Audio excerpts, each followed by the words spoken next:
A gente quer começar com uma matéria do Diário Catarinense, uma matéria de multimídia, da Ângela Bastos, que se chama Sozinhos. Quando é inverno, os campos catarinenses são encobertos por um nevoeiro espesso. Isso é comum em lugares de maior altitude, como as serras. A paisagem se altera. A umidade forma pequenas gotas que parecem lágrimas ao pingar das folhas das árvores. Popularmente chamado de cerração, a ocorrência deixa o cenário turvo e impede a visibilidade. Esse evento meteorológico remete a outro fenômeno, também encoberto, imperceptível, igualmente lacrimejante: a violência contra a mulher que vive na área rural. Esse lead da matéria é brilhante. Esse cuidado com o texto que você, Ângela, a equipe toda teve, não só na condução do material, é uma aula de jornalismo para a gente, né?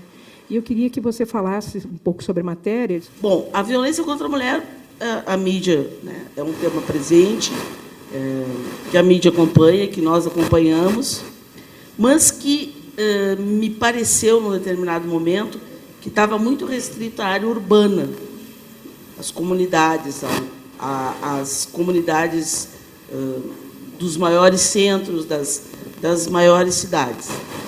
E, de uma hora para outra, assim, me pareceu que começou a pipocar alguns casos de mulheres sendo assassinadas, de feminicídios que estavam ocorrendo em pequenos municípios de Santa Catarina. E aí eu me perguntei assim, será que esses homens enlouqueceram?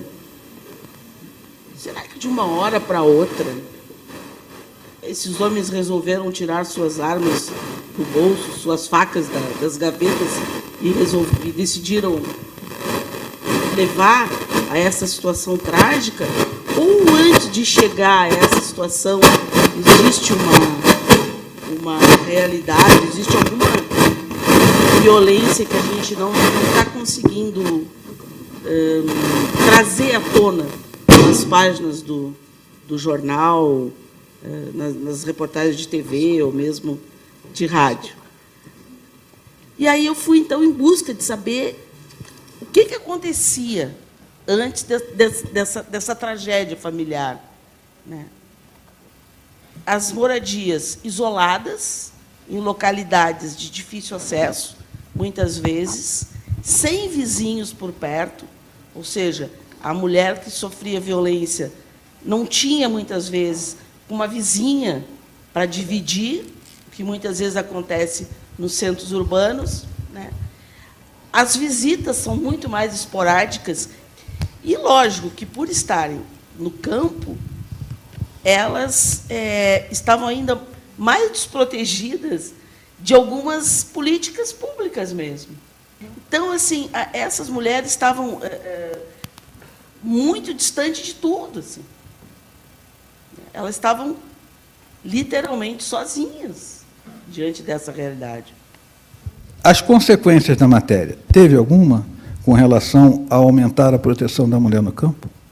Então, eu acho que tem duas questões que estão ocorrendo que me parecem muito consequentes do material. Primeiro, que a matéria teve uma repercussão muito, muito boa, assim, nos espaços políticos do Estado, né, na forma de se pensar políticas públicas, né? E está se formando agora uma nova equipe de policiais em Santa Catarina, um novo grupo de profissionais que está sendo formado. A segunda pessoa a ser entrevistada é a Gabriela Pimentel, da TV Record, São Paulo, que participou com uma equipe gigantesca aqui de uma busca a Lidiane. A matéria é O Inferno de Lidiane, e, para quem não se lembra, Lidiane foi a menina, né? Na época tinha 15 anos, que há 10 anos foi presa no Pará e colocada numa cela com pelo menos 20 homens. Boa tarde. Esse trabalho a gente demorou 6 meses para concluir, porque em outubro de 2016, a juíza que mandou prender a Lidiane, ela foi afastada pelo CNJ, depois de 9 anos ela foi afastada, por conta desse caso. Então, a gente resolveu voltar onde está a Lidiane e o que aconteceu com ela. Mas aí, até que a gente descobriu que a Lidiane estava presa, ela ficou 4 anos desaparecida, sem dar pista nenhuma onde está a Lidiane. Até a família dela a gente encontrou, e ela não sabia nem se a filha estava viva ou se ela estava morta. E aí a gente acabou descobrindo que ela estava presa. A gente fez um pedido de entrevista para a juíza responsável pela prisão da Lidiane, e ela aceitou a entrevista, só que, para o dia que a gente tinha marcado a entrevista, ela acabou sendo solta antes. Então, a gente foi correndo para a cidade onde ela estava para fazer essa entrevista, que acabou acontecendo na rua, num carro, porque a gente ficava levando ela para os lugares que ela queria ir. Não teve aquele momento, vamos desistir, não está rolando? Não, porque a gente sabia que a gente ia encontrar, porque a gente estava muito perto, era uma questão de sorte. E aí, quando eu falei com essa juíza e pedi autorização para a gente gravar, ela falou, não, tudo bem, eu vou falar com a agente penitenciária para ver se ela quer dar entrevista. Ela falou que sim. E aí eu liguei às 7h da noite para a juíza para perguntar, e aí, vai rolar entrevista? E ela assim, eu acabei de soltar a Lidiane. Então, eu peguei o voo, fui com uma câmera de mão, essas HDR, fui para o aeroporto, paguei a passagem e fui direto para o presídio. E aí, a gente conseguiu entrevistá-la. Outro trabalho importante foi fazer o levantamento de todas as pessoas envolvidas no crime. Então, eu queria que você falasse sobre esse trabalho de localizar cada uma das pessoas e essa questão da não punição dele. Eu fiz essa parte de Santa Catarina, e o meu colega Daniel Mota foram para o Pará, atrás da juíza e atrás dos delegados e dos agentes penitenciários e dos investigadores. Até o momento em que a gente estava lá, ninguém tinha sido punido. E, enquanto a gente estava fazendo a matéria, eu não sei se foi coincidência, não sei, os delegados eles foram presos. Todos os delegados que sabiam que a Lidiane estava naquela cadeia com aqueles 20 e poucos homens durante 26 dias, eles foram presos. E os investigadores, alguns ainda são investigadores, então...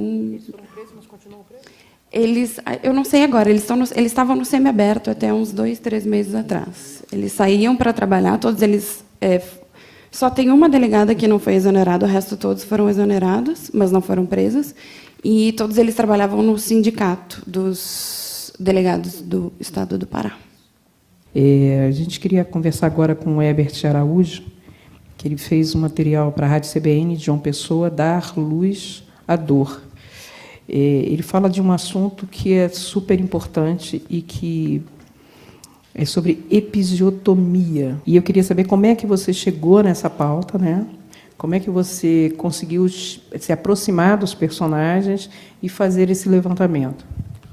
Muito bem. Só para a gente trazer um conceito um pouquinho, uma das nossas entrevistadas, ela fala da violência obstétrica e diz que existe um grande quarteto de procedimentos que compõem aqueles procedimentos que são os mais doloridos, tanto física como psicologicamente, para as mulheres quando elas vão ter um parto. A episiotomia é só a parte mais cruel e final, que é um corte feito na vagina para, em tese, facilitar a passagem do bebê. Esse corte é feito com uma espécie de tesoura cirúrgica.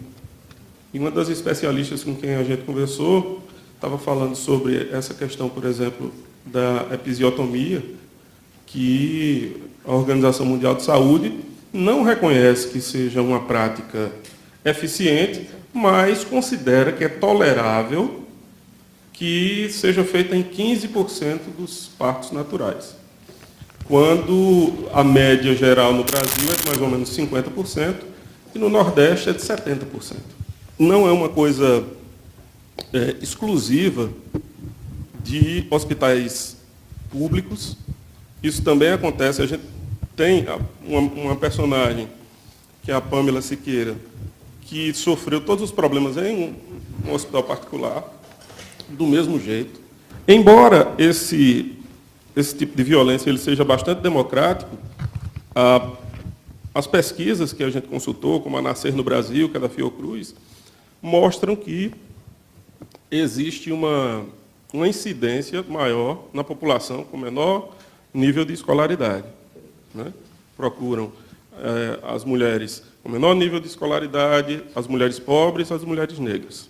Herbert, a matéria também diz, um dos médicos, que esses procedimentos eles eram comuns há 20 anos, inclusive eram ensinados nas universidades. Houve alguma mudança com relação ao ensino nas universidades de medicina com relação a isso? Um dos professores com quem eu conversei, ele é professor de obstetrícia na Universidade Federal. Ele disse, olha, hoje é completamente diferente. Os livros de hoje, eles dizem outra coisa, mas essas práticas já foram o melhor da obstetrícia. A episiotomia, essas coisas todas, eram recomendadas como a episiotomia beneficiaria a mulher. Era uma coisa assim, a frase que se dizia, as mulheres seriam beneficiadas por uma episiotomia. Então deve ter vários casos de médicos que não se atualizaram também, né? Que é preocupante. Ainda estão trabalhando. Ok, obrigado, Herbert.